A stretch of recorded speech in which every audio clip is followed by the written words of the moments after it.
అందరికీ నమస్కారం. నేను మీ Haripriya. Welcome to my channel. ఇవాల్టి వీడియోలో మనం వరలక్ష్మి వ్రతానికి అమ్మవారికి శారీ డ్రేపింగ్ చేస్తూ ఉంటాం కదా! అమ్మవారే వచ్చి కూర్చున్నట్లుగా మనం అందంగా అలంకరించుకుంటూ ఉంటాం.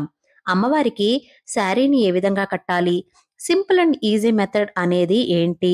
అలాగే చాలా చిన్న చిన్న టిప్స్ అండ్ ట్రిక్స్ ఉపయోగించి మనం అమ్మవారికి చీరను ఏ విధంగా అందంగా కట్టొచ్చు అనేది చాలా క్లియర్‌గా ఎక్స్‌ప్లెయిన్ చేస్తాను. వీడియోని ఎక్కడా స్కిప్ చేయకుండా చూడండి. పూర్తిగా చూస్తే అర్థమవుతుంది. ముందుగా కలర్‌ఫుల్‌గా ఉన్న శారీనైతే ఎంచుకోండి. బాగా బ్రైట్ కలర్‌లో ఉన్న శారీని తీసుకుంటే బాగా ఎలివేట్ అవుతుంది. ఆ శారీని తీసుకున్న తర్వాత చీరను మధ్యలో మడత పెట్టాను. చీరను ఆ చివర నుంచి ఈ చివరి వరకు కూడా నేను మధ్యగా ఫోల్డ్ చేసేసి కిందన చిన్న చిన్న పిన్నీసులు కొంచెం కొంచెం ఒక ఒక 3, 4 అడుగుల దూరం వరకు కూడా చిన్న చిన్న పిన్నీసెస్ పెట్టేశాను. ఎందుకంటే మనం కుచ్చిళ్ళు పెట్టుకున్నప్పుడు మధ్యగా ఫోల్డ్ చేసాం కదా! అది కదలకుండా ఉంటుందని. అలా చిన్న చిన్నగా ఫోల్డ్ చేసుకుంటూ ఉన్నాను.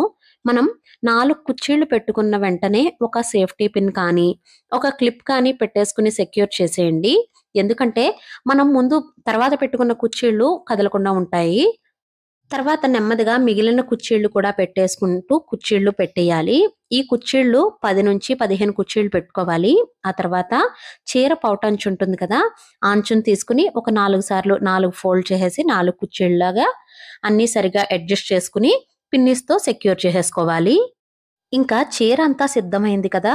ఇంకా అమ్మవారికి కట్టేద్దాం. నేను 2 రాగి చెంబులు తీసుకున్నాను.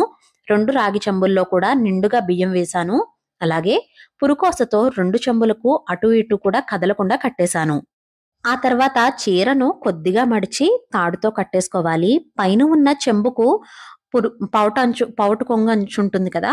ఆ కొంగు అంచును ఆ చెయ్యి మీదకు, ఈ చెయ్యి మీదకు వెనకాల నుండి అంచును తీసుకొని పిన్‌తో సెక్యూర్ చేసేశాను. ఇంకా కుచ్చిళ్ళు జాగ్రత్తగా అడ్జస్ట్ చేసుకొని ఒక కొబ్బరికాయకు అమ్మవారి ముఖాన్ని పెట్టుకొని మీ దగ్గర ఏ జ్యువెలరీ ఉంటే వాటితో అమ్మవారికి అందంగా అలంకరించుకోవచ్చు. ఎలా ఉంది? బావుందా? నచ్చిందా? అమ్మవారి శారీ కట్టడానికి నాకు లిటరల్లీ 2 అవర్స్ అయితే పట్టిందండి.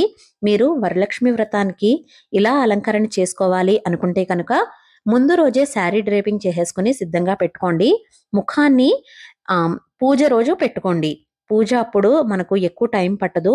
హడావిడి లేకుండా మనం ప్రశాంతంగా పూజ చేసుకోవడానికి ఉంటుంది. నేను మన ఛానల్‌లో వరలక్ష్మి వ్రతం పూర్తి పూజా విధానం వీడియో అప్‌లోడ్ చేశాను. చాలా ఈజీగా అందరికీ అర్థమయ్యేలా అయితే ఉంటుంది. పూజా కలశం ఎలా పెట్టాలి? వాయనం ఎలా ఇవ్వాలి? తోరం ఎలా కట్టుకోవాలి? ఇలా చాలా డీటెయిల్డ్ వీడియో అయితే పెట్టాను. ఆ వీడియో లింక్ డిస్క్రిప్షన్‌లో ఉంటుంది. క్లిక్ చేసి చూడగలరు.